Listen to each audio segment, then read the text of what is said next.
Momores, e como prometidos no vídeo anterior, hoje nós estamos aqui no Museu Senzala Negro Liberto e vamos mostrar para vocês, contar toda a história de como os escravos viviam naquela época. Nós iremos ser acompanhados por um guia que irá contar toda a história. Eu espero que vocês gostem desse vídeo, fique aqui até o final. Galera, e essa já é a entrada do museu, e aqui se você for adulto, você paga R$12 e criança paga R$6. Isso é a metade do valor. Vamos lá?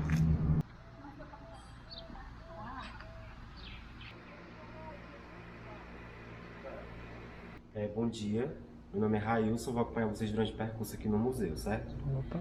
Aqui além de museu também é a fábrica da cachaça Douradinha. A cachaça Douradinha é fabricada desde o ano de 1873. Aí desde sempre a fabricação começou com a chegada dos escravos aqui.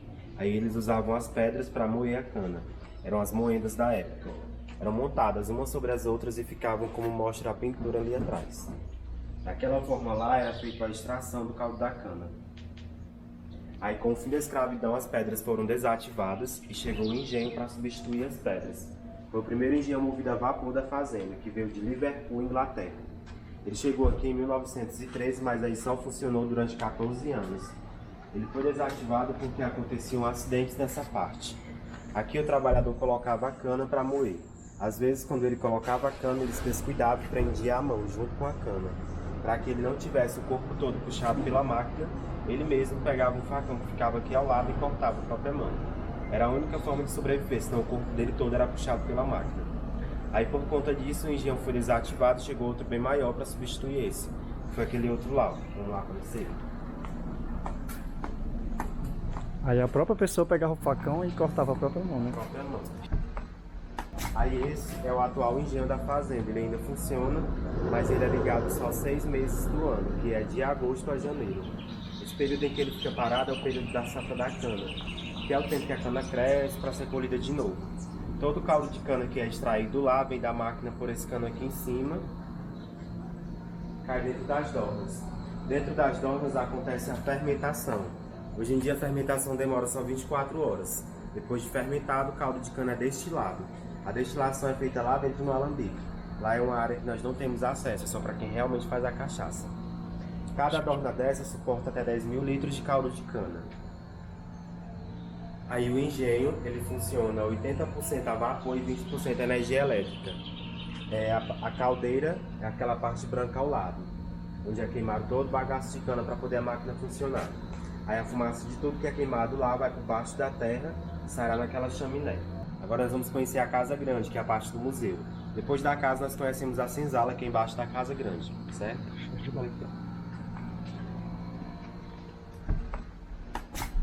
Essa cabeça de boi, ela é de verdade, só o que não é são os olhos dela. Ela foi empalhada e dentro dela foi colocada uma garrafa para colocar a cachaça. A garrafa ficava nessa parte, a cachaça era colocada aqui e era retirada por baixo. Ela é do ano de 1959, essa cabeça de boi. Show de bola. Aí por ser um pouco antiga, ela tem uma lenda. Dizem que quem toca nela terá muita sorte na vida. Mas além da sorte, quem tocar também será muito chifrudo na vida. Ai, meu Deus! É assim, ó.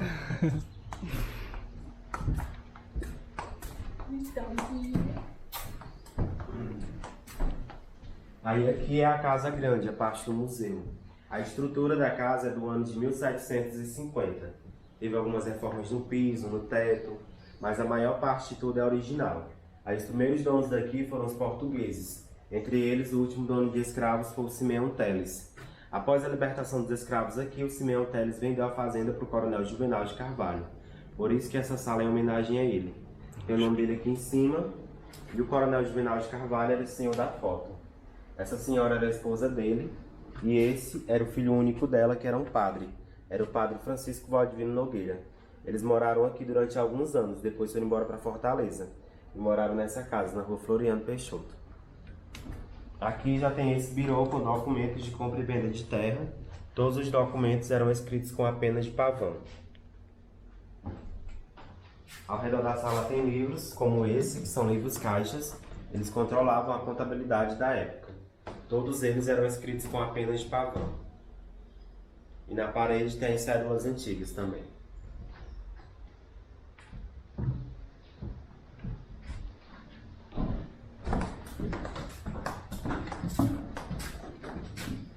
Aqui nessa sala vocês podem ver a pintura da escrava Anastácia. A escrava Anastácia não era de redenção. Aqui nós contamos apenas um pouco da história dela. Ela era uma escrava muito bonita. Era uma negra que tinha olhos azuis. Ela foi comprada por um senhor de engenho e levada para o Rio de Janeiro por ele. Ele comprou ela na intenção de abusar dela. Como ela não cedia aos abusos, ela era muito torturada. O senhor de engenho colocava alimentos quentes na boca dela, como tortura. E para evitar que ela cuspisse os alimentos quentes, ele colocava a máscara de Flandes na boca dela, que era de ferro.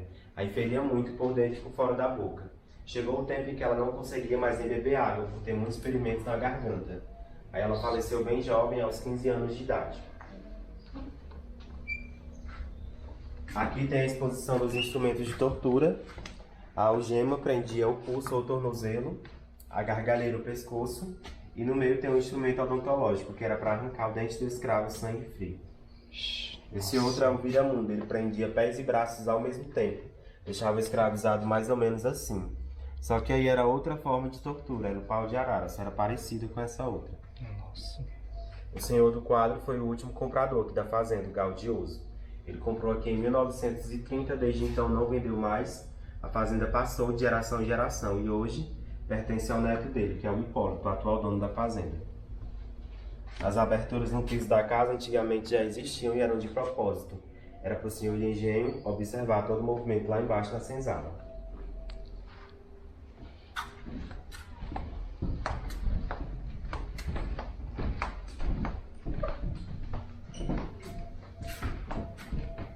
Aí na mesa é a exposição da cachaça que é fabricada aqui. É a cachaça douradinha e a cearense. A douradinha é a mais antiga, ela é fabricada desde 1873. E a cearense é desde 2003, é um produto mais novo. Aí ambas estão para degustação no final do passeio, caso alguém aceite. O senhor do quadro é o atual dono da fazenda, o Hipólito Rodrigues de Paula Filho. Ainda é vivo, hoje em dia tem 72 anos de idade. E aqui é uma máquina para fechar a garrafa de tampa cortiça, a rolha. Aquela tampa de madeira. Colocava a tampa aqui e era feito esse processo manualmente. Ia fechando de uma por uma. Legal.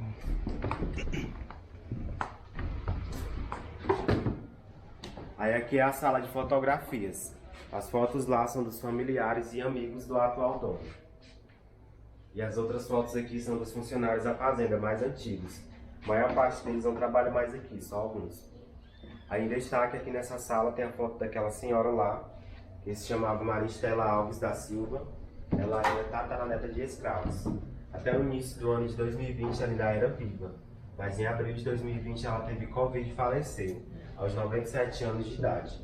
Nos 97 anos dela, 50 anos ela morou aqui e trabalhou nessa casa como governanta. Aí ela sabia de muitas histórias que aconteceram aqui. Ela nos contou uma história de uma escrava que era ama de leite. Vou contar para vocês aqui na cozinha essa história.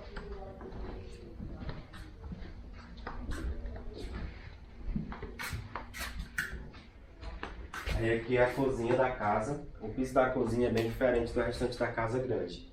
Essa parte aqui é cimento por conta do fogão a lenha. Se fosse madeira, qualquer faísca de fogo poderia incendiar.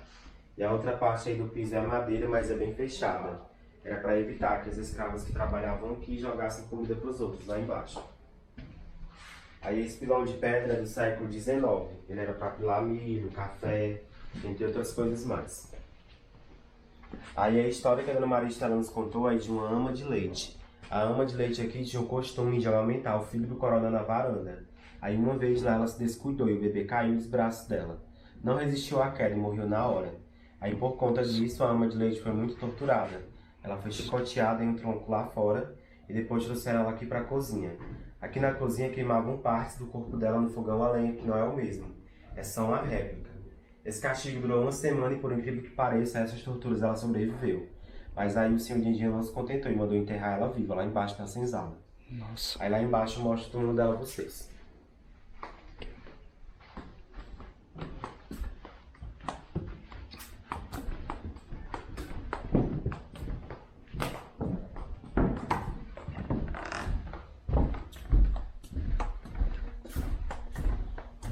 Quarto, né? É. Não, já tem aqui. Aí aqui é a sala de arquivos. onde tem as máquinas de datilografia e tem também esse documento aqui, que parabeniza a cidade de Redenção por ter sido a primeira cidade do Brasil a libertar os escravos. A libertação aqui aconteceu no dia 1º de janeiro do ano de 1883. Foram 5 anos antes da libertação geral em todo o Brasil, que foi em 13 de maio do ano de 1888. Na época que não chamava-se Redenção, era Vila do Acarape. Passou a chamar Redenção em 17 de agosto do ano de 1889. Foi por conta da libertação, por isso que passou a chamar Redenção. Vamos conhecer aqui o quarto principal da Casa Grande.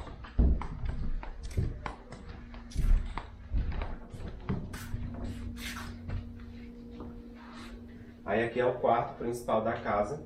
O piso aqui é bem diferente também, ele é bem fechado. Era para preservar a intimidade do casal. Os móveis são do ano de 1950, todos eles. E antigamente, quanto mais a casa tivesse portas e janelas, mostrava a riqueza do senhor do engenho. Tanto as portas como as janelas eram bem grandes e bem largas. Era para ventilar e iluminar a casa, porque não tinha energia elétrica na época. Agora nós vamos conhecer a senzala, que é lá embaixo.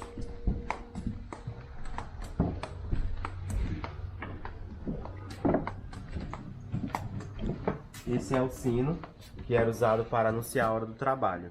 Ele era tocado às 5 da manhã e às 6 da noite, sem intervalo para o almoço. Eram 13 horas de trabalho direto sem parar. O café da manhã deles era uma dose de cachaça. E eles iam comer às 6 da noite, quando terminava todo o trabalho. E comiam apenas o que sobrava da casa grande. Nossa. Aí o sino desfaz a lenda do boi, tirando os chifres. Se quiser colocar. Aí ele desfaz a lenda, mas também tem 2 lendas. Dizem que quem toca o sino se for solteiro não casa mais. E se for casado, se separa ou fica viúvo. Como se desfaz Eita, e agora, amor? É só se tiver aquela escadaria lá, pra desfazer então todas. já fizemos. Não, tem que subir de novo. Não. É. Aí aqui é a senzala onde moravam os escravizados. Além de ser onde eles moravam, é também onde eles sofriam torturas. E aí é um local de tortura, onde eles ficavam presos com aquele instrumento chamado vira-mundo, que prendia pés e braços ao mesmo tempo. Aí tinham grades para ir dividindo os espaços, dependia muito do que eles tinham feito. Quanto mais grave que ele fazia, mais lá pro final ele era jogado. Como vocês podem ver, o espaço vai diminuindo cada vez que vai entrando. Para eles que mediam de 1,90 m a 2 metros, dificultava bastante ficar aí dentro, eles eram bem grandes. Aqui na senzala tem morcegos, mas eles são inofensivos e se alimentam de frutas, não oferecem perigo. Isso.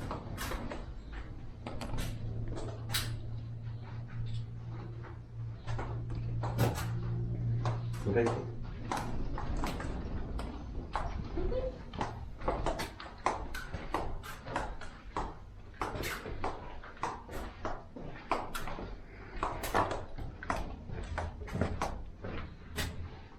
Aí aqui é a sala dos troncos. Esses troncos não são mais os mesmos de antigamente. Eles foram trocados em 2010. Antes tinha um tronco lá fora, mas esses eram para os escravos mais rebeldes. Aqui na época tinha uma novena, que era um castigo, eram 9 noites de chicotadas. Após cada noite eles eram lavados com água, sal e vinagre. Era para cicatrizar os ferimentos, porque no outro dia eles voltavam ao trabalho no canavial. Era uma obrigação, mas também era outra forma de tortura, porque água, sal e vinagre iria arder bastante nos ferimentos. Nossa. O espaço no chão, onde vocês podem ver que não tem tijolos, é uma parte bem diferente. Aí é o túmulo da escrava que derrubou o filho do coronel, da história que eu contei a vocês lá em cima. Até onde nós sabemos, o local nunca foi escavado, então certamente ainda tem as restos mortais dela aí ainda. Na parede tem a demonstração de como eram os chicotes antigamente. Tinham várias pontas e nas pontas tinham objetos cortantes, como pregos e cacos de vidro.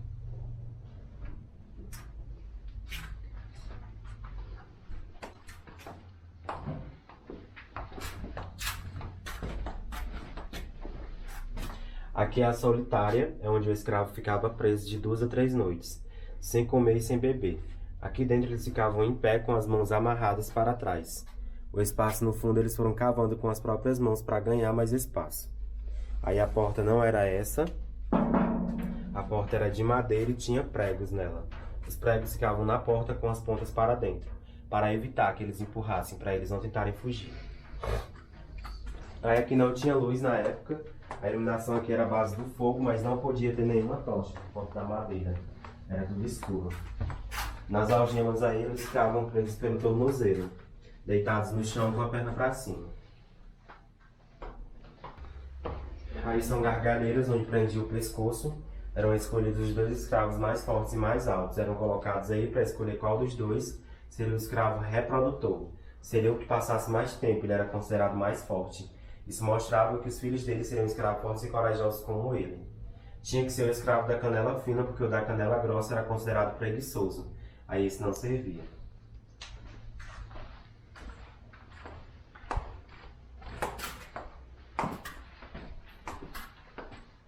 Nessas algemas aqui ficavam aqueles escravos menores. No caso aí eles ficavam pendurados, suspensos do chão. Aí na senzala inteira ficava uma média de 50 a 60 escravos. Entre eles homens, mulheres e crianças. Todos eles ficavam nus, como mostra a pintura. Eles só tinham roupas para vestir quando iam trabalhar no canavial. Quando voltava, todos ficavam nus aqui dentro. Meu Deus.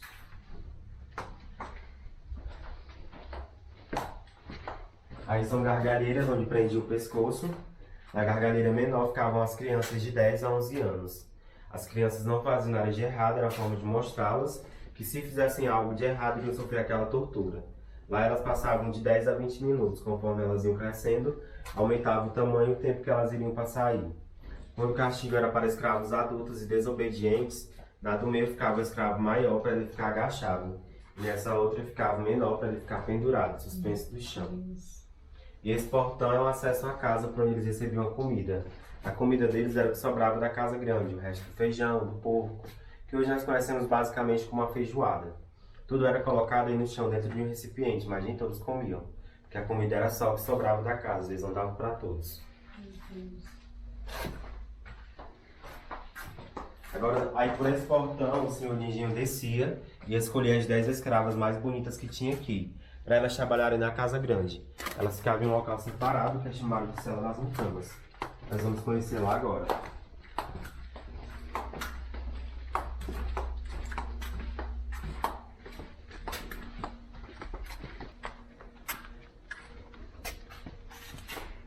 Aí aqui é a Cela das Mucamas, onde ficavam as mulheres que trabalhavam na casa grande. Aqui dentro ficavam só 10 mulheres. O acesso que elas tinham à casa era a janela e a porta. Pela janela o senhor Nindinho dava as ordens para o trabalho. Elas abriam a porta e iam para a casa grande, os afazeres. As pinturas ao redor da sala são os orixás, mostram um pouco da religião deles, o candomblé. O senhor Nindinho não aceitavam que eles cultuassem a religião.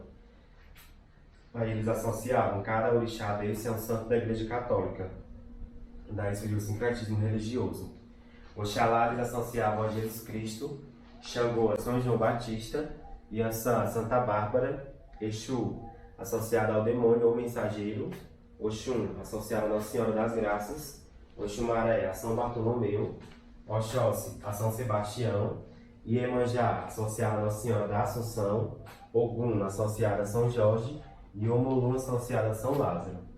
E aqui também eles praticavam a dança, mas só no fim da colheita. Se eles praticassem fora dessa época, eles eram torturados.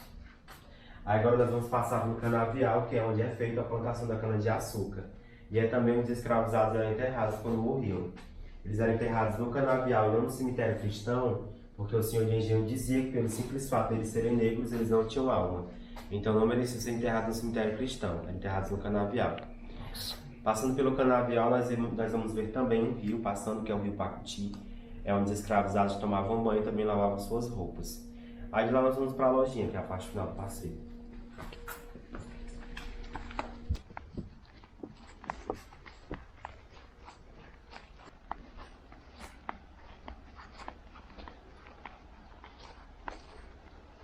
Essa parte é a parte do canavial, onde eles eram enterrados.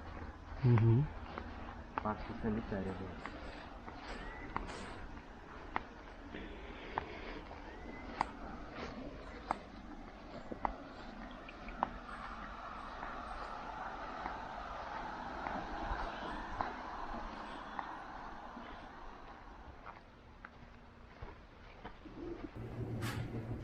Você vai querer provar a cachaça? Galera, e no final nós temos direito a uma degustação. Eu vou fazer a degustação da Douradinha, que é uma cachaça produzida aqui na fazenda. Vamos lá?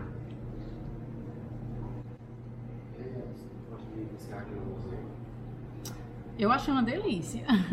Recomendo que vocês venham aqui, compre. Isso também faz com que a fazenda produza ainda mais, né? Vocês vão estar ajudando aqui todo o trabalho que eles fazem.